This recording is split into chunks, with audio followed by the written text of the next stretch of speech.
Imagine hundreds of heavy, amphibious armored vehicles cutting through the waves, threatening to render coastal defenders totally helpless in a matter of minutes.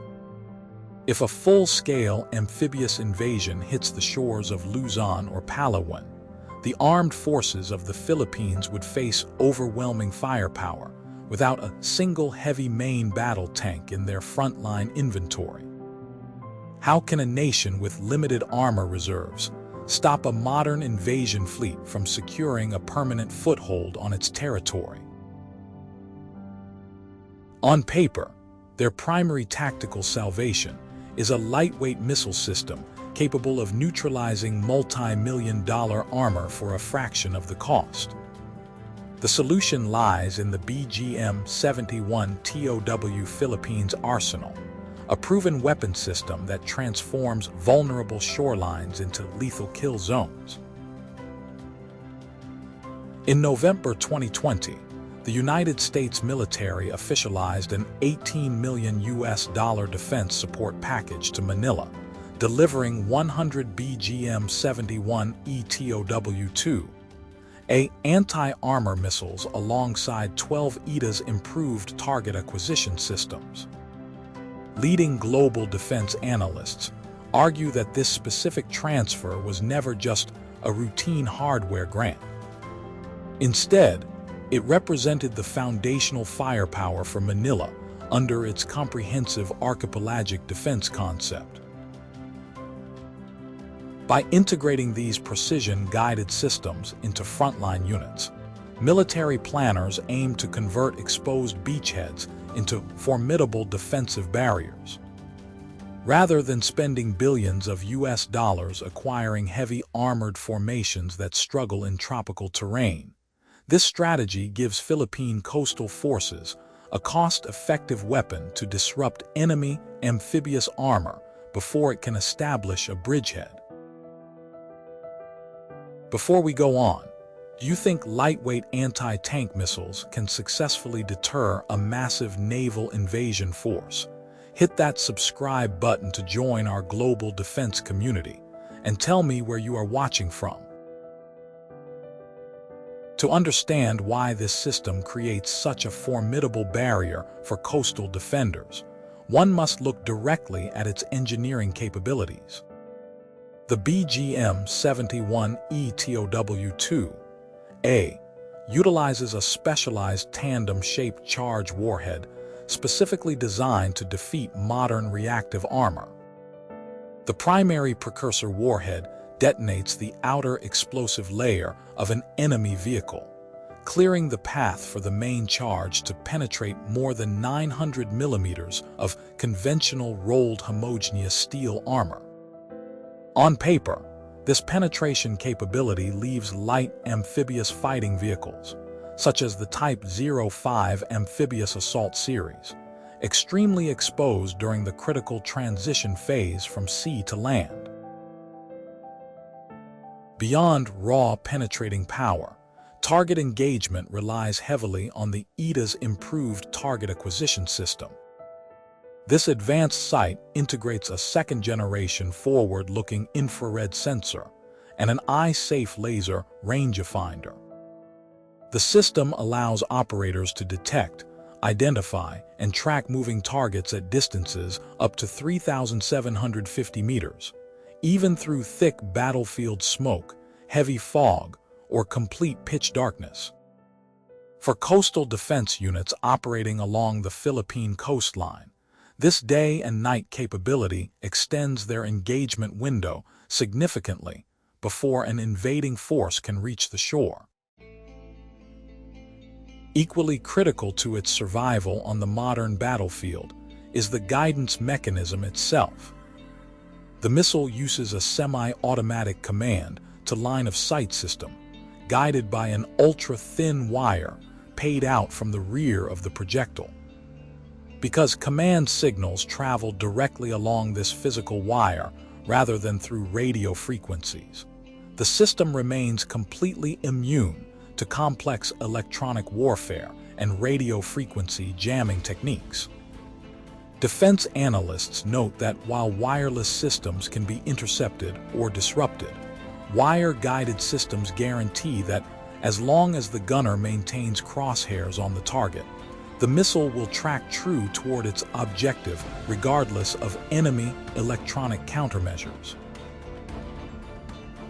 Deploying these technical capabilities effectively requires a clear operational concept suited to the geography of the Philippine archipelago. Following the siege of Marawi in 2017, military leadership in Manila initiated a decisive strategic transition from internal counterinsurgency operations toward external territorial defense. Under the comprehensive archipelagic defense concept, the Army and Marine Corps have integrated anti-armor weapons into mobile littoral defense teams positioned across critical choke points along the Luzon Strait and Palawan Island. Rather than relying on static fortresses or heavy armored formations, these tactical units pair BGM-71 systems with light mobility vehicles like the V-150 or Humvee. This configuration allows gunners to execute rapid shoot and scoot tactics along sandy coastlines before enemy forces can pinpoint their location.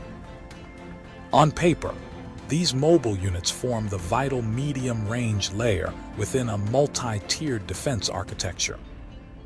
While long-range platforms like the Spike NLAWS missiles mounted on a Cerro-class fast-attack craft engage surface threats beyond 25 kilometers, TOW-2A units cover the critical zone from 65 meters out to 3,750 meters, directly targeting amphibious armor as it emerges onto the beach.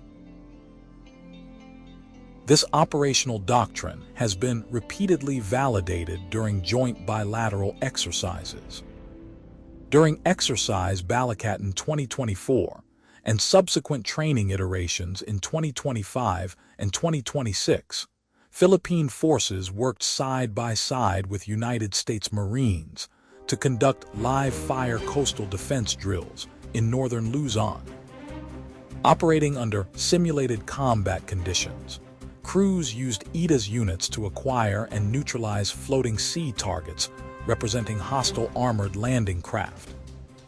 Defense analysts note that these combined exercises significantly enhance interoperability between allied forces while sending an unambiguous signal regarding the readiness of Philippine coastal defenders to protect their sovereign island territories against potential sea-borne incursions. Despite these undeniable operational advantages, military planners must remain realistic regarding the inherent technical vulnerabilities of the system.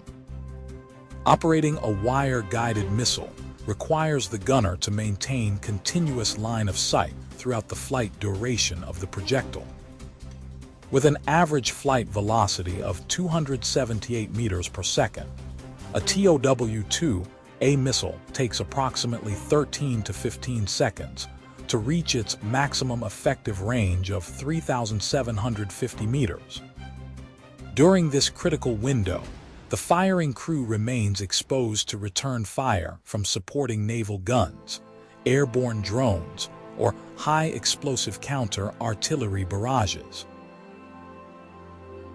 Furthermore, the initial stockpile delivered in November 2020, consisting of 100 missiles, represents a limited operational reserve.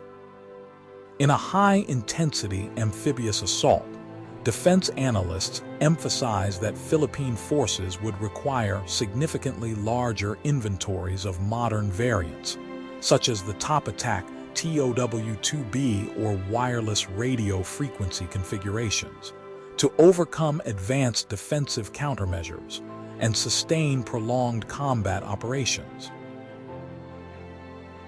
Nevertheless, the strategic value of this anti-armor capability extends far beyond simple numbers. The primary lesson of modern littoral warfare is that deterrence does not always require matching an adversary ship for ship or tank for tank. By deploying cost-effective precision-guided systems along strategic maritime choke points, a smaller military force can impose disproportionate costs on a superior invading fleet. For Manila, the BGM-71 system serves as an essential tactical equalizer, ensuring that any attempt to breach the island defenses of the country will come at a devastating price. As regional security dynamics continue to evolve across the Indo-Pacific, how do you think small nations should balance acquiring expensive high-tech weapons versus accumulating vast stockpiles of lower-cost anti-tank missiles? Leave your thoughts in the comments below.